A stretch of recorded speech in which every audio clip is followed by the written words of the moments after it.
बांधी तालका education officer primary female दौड़ बीना जमाली की सदारत हेठ गर्ल्स प्राइमरी स्कूल जी हेड मास्टराणी जी अहम गजाणी मुनक़िद कई वई, जंहिं तालीम के मयार के वधीक बेहतर बनाइण ऐं हलंदड़ दाख़िला मुहिम के कामयाब बनाइण बाबत मुख़्तलिफ़ मामलनि ते तफ़सीली गौर विचार कयो वियो।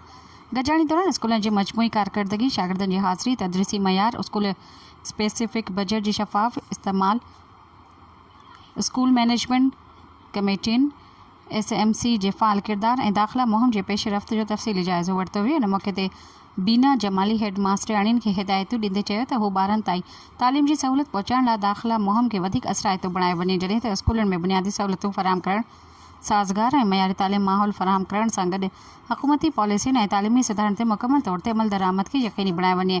गजाणी में मुस्तक़बिल जे तालीमी मनसूबाबंदी, दरपेश मसइलनि जे हल ऐं मुक़ररु कयल तालीमी हदफ़नि जे हासिलात लाइ मुख़्तलिफ़ तजवीज़ुनि ते पिणु गौर कयो वियो। ॿिए तरफ़ तालके ऑफिसरनि बीना जमाली चयो त असां वटि तक़रीबन सभु स्कूल खुलियल आहिनि, ॿार बहितरीन तालीम हासिल कनि पिया। हुन चयो त मां टीचर्स ऐं शागिर्दनि खे घर भातियुनि वांगुरु प्यार कंदी आहियां।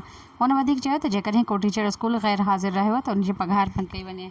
सब्सक्राइब कयो अवामी न्यूज़ HD खे ऐं ताज़ा तरीन ख़बरुनि लाइ ॾिसंदा रहो अवामी न्यूज़ HD।